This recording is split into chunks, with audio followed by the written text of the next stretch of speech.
saya juga sangat sepakat ketika pondasi kita ada di keluarga. Keluarga itulah unit terkecil dalam masyarakat, disitulah sebetulnya tumbuh nilai-nilai. Disitulah juga menjadi hal benteng utama ya, termasuk dalam pencegahan kekerasan. Ini juga tentunya yang kami lakukan. Kalau bicara isu perempuan dan anak-anak itu adalah cross cutting isu, Mas Rudi. Yeah. Rudi. Jadi artinya setiap lini pembangunan itu pasti bicaranya di dalamnya adalah perempuan dan anak. Apa sih itu kekerasan seksual? Apa sih yang harus kita lakukan? Terus salah nggak sih kalau gue ngelapor pada saat gue ngalamin kekerasan seksual? Sebenarnya gue hal memalukan gak sih pada saat gue ngalamin kekerasan seksual?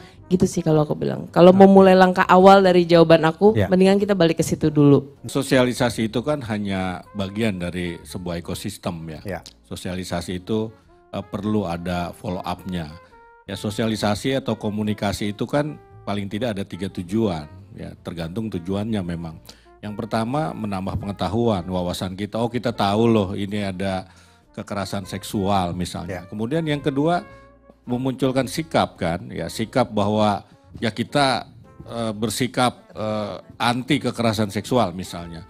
Yang ketiga perilaku, ya perilaku itu dalam arti dalam konteks ini misalnya mau melaporkan kalau dia mengalami atau orang sekitarnya mengalami kekerasan seksual. Bagaimana mengkomunikasikannya? Ya saya sudah diskusi panjang dengan teman-teman di PPA, kita akan menggunakan seluruh aset komunikasi yang kita miliki. Kita punya namanya komunitas informasi masyarakat, itu turun ke desa-desa. Kita punya namanya penyuluh informasi publik. Nah ini kita akan kerahkan semua. Kesadaran masing-masing individu, terutama korban itu menjadi sangat penting ya. Karena memang undang-undang ini kalau kita mencermati pasal per pasalnya itu sangat jelas. Tadi sampaikan Pak Dirjen.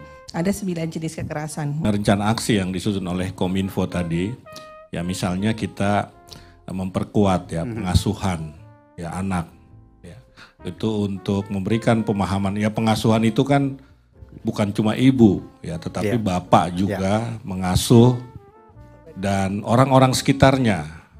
Apakah itu kakak laki-lakinya, pamannya begitu. Jadi ini saya kira menjadi rencana aksi yang baik ya untuk menularkan katakanlah pencegahan kekerasan seksual buat laki-laki begitu. Segala sesuatu itu umumnya ditransmisikan melalui pendidikan, melalui literasi ya. Ya karena itu kita memang harus melakukan literasi ya, literasi gender dalam hal ini kepada teman-teman atau laki-laki ini begitu ya. Orang bisa speak up, dia harus tahu dulu apa yang terjadi pada gue ini salah dan ini bukan salah gue terjadi. Ini bukan salah saya ini terjadi, saya nggak harus malu. Kalau di luar negeri kan bahkan anak-anak TK tuh udah bisa ajaran dengan nyanyi gitu kan, don't touch this is, yang hal-hal kayak gitu. Itu memang harus masuk udah ke kurikulum yang sehingga pada saat orang tuanya mungkin nggak semua orang tumbuh beruntung ada orang tua kan, atau mungkin ada masalah dalam keluarganya sehingga pada saat itu sudah menjadi bagian dari perjalanan di sekolah kah, di lingkungan kah, ciptakanlah lagu anak-anak apa segala macam yang memang mengajarkan hal seperti itu, otomatis sudah ada di kepala mereka. Oke, ini salah gitu. Edukasi memang harus dilakukan ke keluarga, satu keluarga tuh harus paham, nggak cuman anaknya berani speak up tapi orang tuanya juga nggak paham, nggak bisa.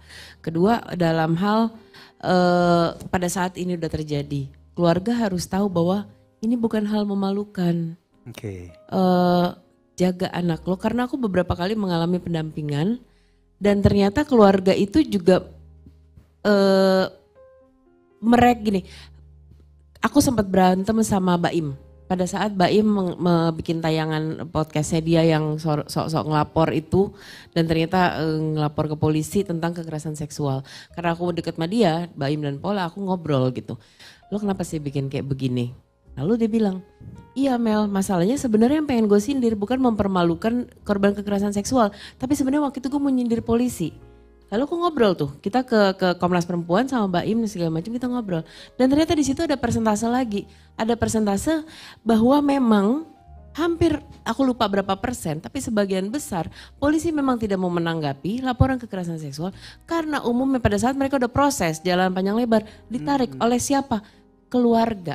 Bapaknya kah, ibunya kah, saudaranya lah, kakak ipar suaminya, ada lah tuh berentet keluarganya banyak banget gitu. Di situ aku mengerti bahwa ya keluarga emang fungsinya penting banget ya. Keluarga masih menganggap itu hal memalukan. Banyak anak yang berani speak up, tapi bapaknya akan bilang, aduh kalau teman-teman papa tahu apa, ya kan pasti kayak gitu. Aduh kalau teman arisan mama tahu gitu, dalam hati gue jangan arisan lah, jangan berteman sama situ kalau emang lo nggak bisa mengerti itu.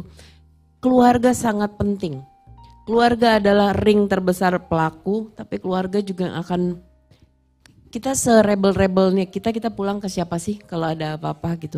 Harusnya keluarga menjadi tempat yang kita bisa, ya gue ngumpet di sini aman, gue minta peluk untuk nggak kelihatan sembunyiin gue aman. Harusnya itu keluarga. Jadi edukasi memang harus segala level, segala aspek. Dan edukasi terbesar harusnya ada di mana? Media. Karena yang berdasarkan pendampingan, yang paling sering memecahkan teori pendampingan itu akhirnya media.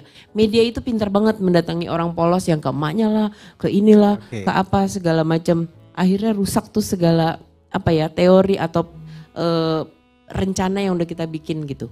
Emang penguatan harus ada di ring satu juga. Keluarga harus dibikin paham, itu tidak salah. Anak kamu pada saat kamu mengalami itu, anak kamu tidak salah. Yang salah adalah anak orang lain itu, kenapa bisa melakukan itu ke anak lo. Jadi semua kuncinya ada di keluarga sih. Peran masyarakat tentunya juga melaporkan pastinya. Kemudian juga karena di dalam, sekali lagi saya kembali pada undang-undang ini, karena dalam pelaksanaannya nanti, dalam pencegahan, pemenahan, pemulihan dan penegakan hukum ini ada kolaborasi yang dibangun antar siapa? Antara pemerintah, pemerintah daerah dan lembaga layanan berbasis masyarakat. Karena banyak sekali teman-teman aktivis, teman-teman pemerhati kekerasan itu yang bergeraknya juga justru pendampingan pada kasus-kasus kekerasan itu sangat intensif. Nah, bagaimana memastikan itu kolaborasi antara lembaga layanan milik pemerintah, berbasis masyarakat dan juga sekali lagi peran-peran itu semuanya bisa dilakukan dengan kolaborasi dan sinergitas yang baik tentunya. Coba menguatkan lingkungan dalam konteks mencegah kekerasan seksual.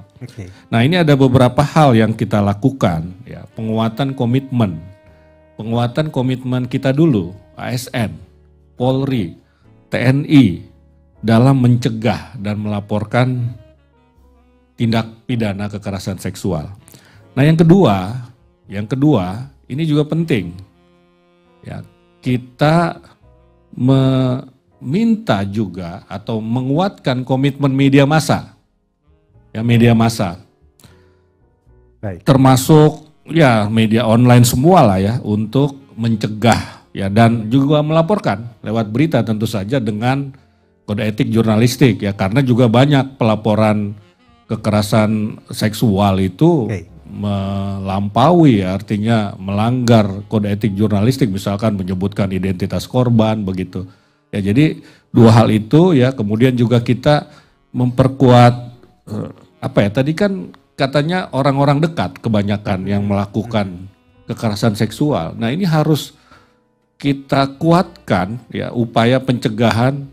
Misalnya dalam konteks pengasuhan. Ya, dalam konteks pengasuhan anak begitu ya, itu kita kuatkan, kita melibatkan pemerintah daerah dalam hal ini untuk menguatkan lingkungan pengasuhan